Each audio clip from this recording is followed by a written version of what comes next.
ZPM sarkar kan thon mek hi kum khat nimin akhanin akal liam ta kum khat sunga an performance te kan huwa hun bulu an chan tira ni za su program te an siama zoram de pui an thule ha kha min the tir thot dola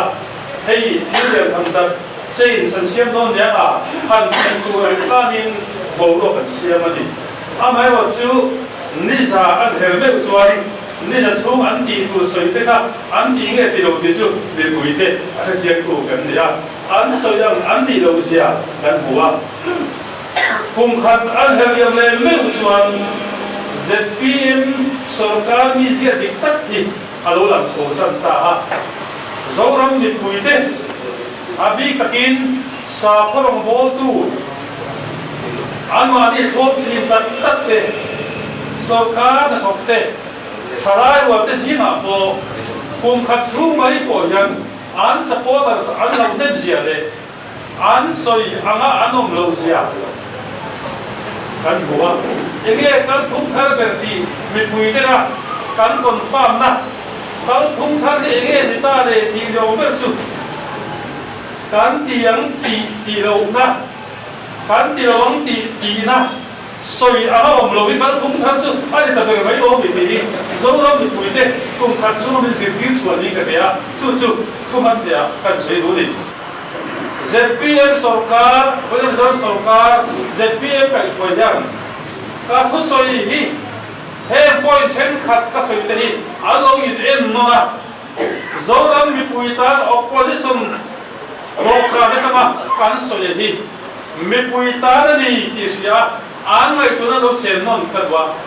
democracy a chuan treasury sarkar ba oma opposition an in chem to na kong dik in ko huwa mi puita chatura thok ho kan ni chuwa cho kan kirat ka na kan soi hi kan sarkarin benalo ma tun ka boni chumi kan soi du ma sabera chuan in than pui kan nei do sam ni le som hi patuma khan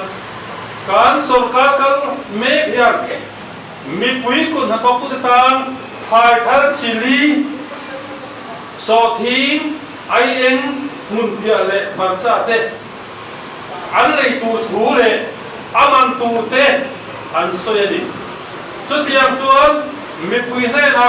are thesa in chi ngam kan lei do ne an te ni ama chu sam ni som ni pathum kum to alo kala kum thati alo kal so le aba te sona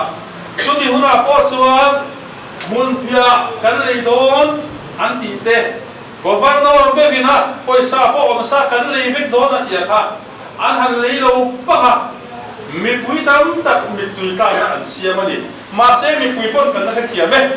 sarkar bul an chana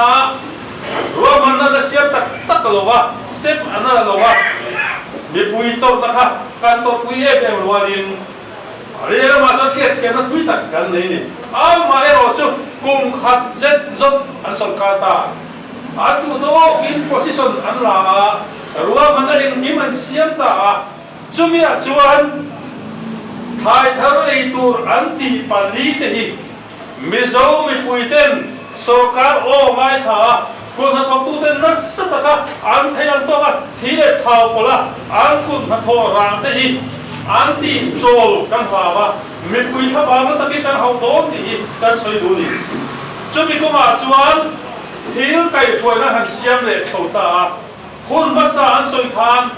mi pui thai thar khang chili so thim ai em mun phia le barsa te kha an lei dan tur an soya mi pui te na sa takin an laman hi pani ma se December ni ka ma sa lo ka an thupa sa chuan Mizoram Agriculture Marketing Board chu khom chuan so thing le ai eng le hun tu ta January chama me in kara chau an le tu thuan soya marcha le hun pia chu January chama mar kha chau in kara an le don han de ta ni amma kha an soi lo thim the ba voin ne chan ku na thok tu te khal o an tuma lo thei lo na vai tu na hian kun toi te chungin kun na thok tu te hi an huai kholo do tani vo India ngai po kan sia khochak kam tu ma chuan so thing te po athar tan to matsa te po tar to subsidy pe ngai tu an so yang kha alo thar chho mek to ma se zanoi tam chun kan li do nan ki mere thei tak tak ten kun athok tu ten Christmas tholom tu te Christmas bazar tu tan te an nei chun anin ha la so thing an so tam to kesia chen so ma aya tom lo ba sak tum te voina chen som hin pa chen som thum ve ten thing ta ha lo thei lo na wangin January ha man to lo hem te pe sarkar he subsidy pe do lo mi nimin pia lo ka alli hun tu ran soi chok ti hi me pui te ke ta ka soi do ni an so ang hi sarkar hin ali nge tu ni ti hin ka nge sat ani adon le chuan India sarkar po hianin thai chi som di le pania yang subsidy pe in chunga chuan minimum support price guarantee act sam ni le som ni le pani hangin thai chi som ni le pani ne ha India sarkar po hian price support a pe ni chumia chuan India sarkar be po hian January ta December chunga an thar ang hi thai than bi ka chuan support price a pe ni ekmangin me Mizoram sarkar hian thai seli le athan ni puite hian hun bi tiam toy te chunga support price pe ka tum reilo te a mi puin an chunga ma an phal do na alei tu te ra ni ti cycle chungin pularia manga an in thiam la an tung mai mai ni mi pui te min da offside an tu na mai mai ni chuwa chuan he sarkar hi in ngai do non second du chu mi pui te then ai chili kan nei sak do chu an tiam hian hun bi tia bomlovin an tharang an hi lei turin opposition tlang twin kan ngen puini ti hi ka soi du ni adon le chuan tu na hian an soi dang an tha le mek pakata chu an lei na mun tu ra hi collection center bi ka chu an lei tu na soi le do ni am ma chuanin khotina lei tu langin primary society in an la kho mangan tia Mizoram ma hian collection center tam tak an siam lo zathaba an siam lo wa kho zaria chuang kan om chunga mi chu primary sector thing tang kho changa collection center ha an phur na tur transport subsidy pakhat ma lo man lo hi mi re thei te ku tha tok tu te pusit na ni voinia hian cheng som ma so thingan nei tum te mun phia cheng som le cheng za le an tum zong zong te hi anin kia bang nge hian primary society ya thing tang khatina hian le ro se collection center a khel an ma ni sum se na anin pur mai pura tun nuwa ro manan siam thar le hian mire thei kun na thok tu te ra ve na mire thei kun na thok tu te atua ma anra swal tum na ni ka kia chu ba kon he kan sarkar hian kun na thok lama hoi ani chuan Sani somdi le pandi kum to patanga anra thar hi somdi le panga sowa het hun bitu omlo hin kun na thok tu tena an thar ang kan lei do price support kan pe do an tia hian tingai turin kan nge rin kan ku ani apa ni na tan chuan kan soi le du chu kon dam de le pui le ko chu chan a soi le do ni ai kan sarkar bun me ki makhop mai ral tur ti ral tur sarkar masai aset asiam hi an mai tu na sa em mai de koi tha khop mai sarkar bul an chang te changin kan le pui airport kalan tum te kan ZMC kalan tum te pura phei chuan sartam to this not area zong zong kalan tuma tin kan small hydro project zong zong kalan tuma akal thei ang ti kalan tum an ki na tang adana ni mai ti amai ro chu thil dang angai to lai ko hei pi khi chu ngen du soi du kan nei le voinia emre party a ko kan ho tu pa be ko na soi non kan du na chu le pui airport mizo ina kan ro luta kan nampa kan father president pula de na ngai tu la ro man na pula chan Congress ministry in alo tinatala ke an pen phasap na le an kut kha na puzoram thanga hoa pheyam kal chho le boile kan ti puitin Mizoram ta ro lu pun masalama chuan chowa ba atum do den mi chuti khati kan ti fiam tho ka voi india chon ni khata tho da pasani paliat kan thok to a khua ji sa khal zanga ta sam ni chuang kan airport a khon ali sul pe to ni Mizo ten kan lo ma mo a dam lo tan sum dom tan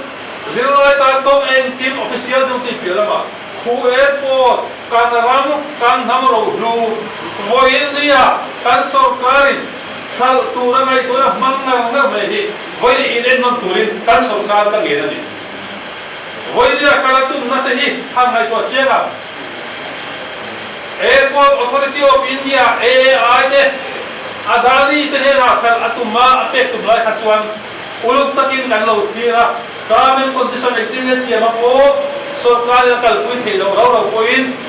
hatia ang civil authority ya thira hijo asia sam de lo le kan lo ni ma se wo India Air Force sipai ne ra kan rampek antuma inbun he tiran tum hian he sarkar he ngai to chian ro sikatiani voinia ai zol kan loinia sangrai pu son tura ha de tui kan sen sabte zodam bun tina kan bun poimo sipai dan lo ba hasana kan to lai te ngai to ya kan bun cha ke ma ni ina kan siap kan he to kan siapa sipai liu thiu tir kan han tum ribot po hi adik lo dul ho na ni in Air Force in an airport te po han enira kan khan lo ka silchara kumbinam silchar airport po ku Army enkol Air Force enkol ni ba khan enge po India din bul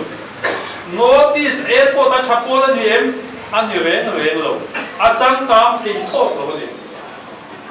silchar airport a bi pui han san na ber cho sipai in ti thulu to ba ma thona thok le boina Atsagan exercise an la mipui hasan at talk hidden. Voi India chuan kan sarkar hem khomai takin hei hi mai ko sem mipui Iowa opposition party cham kan ni lo all NGO central waybe kai ko all NGO point kan chief minister ko ha buto he airport hi Indian Air Force ne na chalo ram ro kan ram ro kan su an hi hei kan sarkar hian akal wi ni ngai chuan emene chan na so in mi pui thama hoda kan pen dong ti hi a sai non buni ador le ka sai le du chu pon dam de ka sai la tu na ya kan sarkar kan chho hun bul ni za chu ti turan sai chowa an ti chokhan emene ministry in thil thatak kan ran ta na aloti Shalai na zong lai te ta na all sam zo ka da kan la ka fel fai zo ka da te turin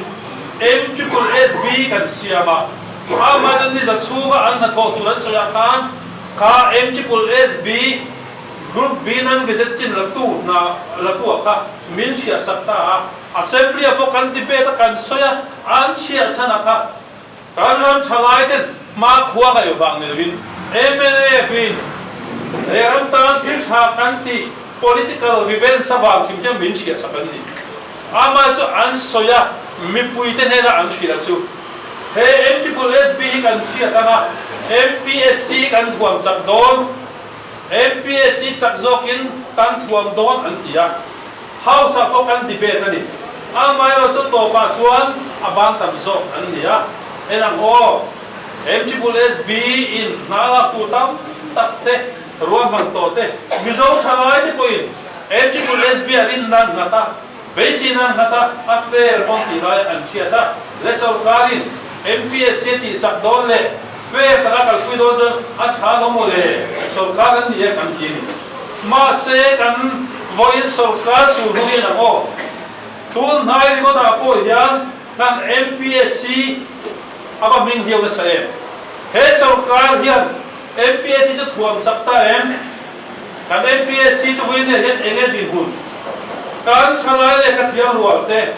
thi thau pula na zombe te an be do an rum oi koi ri MLA kan chalai te khaba hau turin kan pen dom ti ka sei du ni ka che ta MPSC chu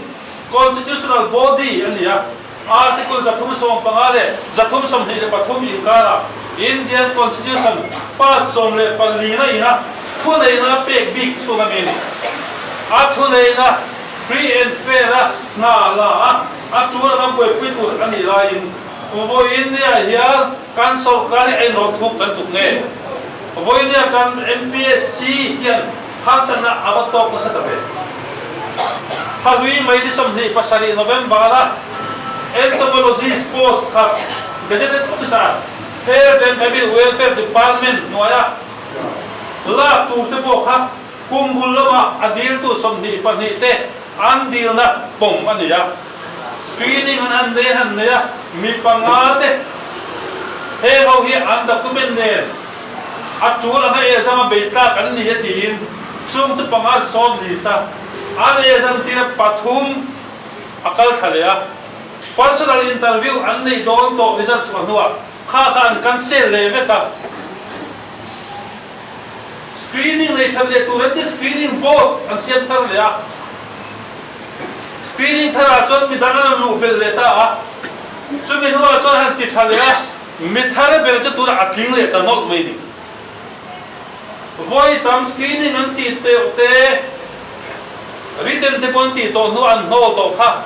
an en non le to an ti ting le ta mai alo ting cha an mai the ye screening pon no this one mai the ye screening a khat university mi thiam lo tan da ma se evaluate ring lo an ti thawe hemi big entomologist post an la chung changa yan sarkar hian hilom jai soi fia ro se ti ka putani kan chalai ti tam tak MPSC a rin na an na kha ati ta diam be voila kan chalai te be dong hi an ho don sin chu ba charin nan ha le tuin kan chalai te kha ba ka hawani chu chana ni lo veterinary assistant surgeon la tu advertisement an chua environmental forest loya veterinary assistant surgeon la tu an ti chua ka num e thoni result alo chua ka December ni dia veterinary assistant surgeon gazetted officer post panga result alo chua ka exam lo dir panga no jing exam le lo panga result alo chua ka an website ale banga an ta ni ram ta ka mu ania complain ni ve alla thale hala minal panga no ti chua le ta ni hei hi an film khun to lo ti ka sei du ni ena ti le dokan tam tak kal kal result ti chua tu he dokan tam tak kal kal khatian am ni lo exam dam dai MJS exam result so khalo chua dai veterinary surgeon la tura ani lo zo result lo chua ti kha ama kali hei wang hian an sarkar ka zo du ni voinia MPSC kan thuam chat don rin ta zokin kan siam don anti mek la ya an che dan te an result ti dan hian kan chalai te ngai ati chalo kan chalai le ka thiam te ril ru ati nani chu ba to hemi ko ma hian sarkar hian em action ne la ti kan thi don ani hei hun pui hai to a na sa so ba son la a ha bio to mai te sarkar kan lo thir don MNA phang poi ka sei du ni kan chalai te thaba hau tur te MPSC chazo rin ta zo atal thila turatan action sarkar na ti kan lo thir don so ti ra mala kom lo ni chuan a chul angin hei chu kong kan zong ang mi pui thaba kan thawang ti ka sei du ni a to na ta kan ti to be pakhat sia ka sei ya voi nen thil pakhat sei du kan ai chu he kan sarkar hian sarkar ta unlock tira he alawi lo kum kha chona de bangin an experience lo kan the thiam lo ani mai the dam issue alo then hian sarkar tal to congress te MNA te tan han zero se din ka ge du ni kan chief minister USA zo kan form atu soi le buru ka te national debate awama Manipur issue ate Myanmar ate Bangladesh ate kacha ram ne kan in ka hilaya ram ri ate issue aw zau alo mje dom voile kan sarkar an ben ke ta soi do chu nam issue om ren hian political party te he ramtan acha beradua ramza om kan ni thina tan athe an to ka fan the jong jong fa na sarkar tho puchi kan ni ma se kan sarkar hian he kum khat kal yam ta hian he issue athen ni ko len len a hian all party mo all NGO meeting ako ngai len len an ma le do angin an handle 15 di up pulo ni pun local le ro se asana ro om le o in ni ang le ko anjine ta ka chuan Manipur issue wa hasana lian tak lo ko ba kan party president ngai ko he national media ta interview an cha he sarkar kan du khop lo nan ni mo kan hil dan mo soi po kan cha ke ngai po leader of opposition kan yagin national media pa melo lo thi soi ve kan cha a mai ho chu na issue a chuan uya kwan kan ti thina ba ngi kan issue phang pha khoi pat po ma sarkar ko kan be ngai lo acha chu nam zom ni kan du pa kan hoi ni heti ngan kal zela an ma len solo ngai chuan opposition party te hian kan nam in pum khan tu te kan ram ta na sarkar kan tok na le kan ngai do na hi anti midang ti ka haw ni chu ba he sarkar hian phun lokal le tura he nam issue ma he chuan opposition te NGO zong te ne tan lo to param hi lo siam thin turin hoi ne hian ka somin ka cha ani sei du tam tak ka ne amai ro chu kun ka zera kan sei se langa ha til point ka li mang an hoi ni kan sei ka tu ne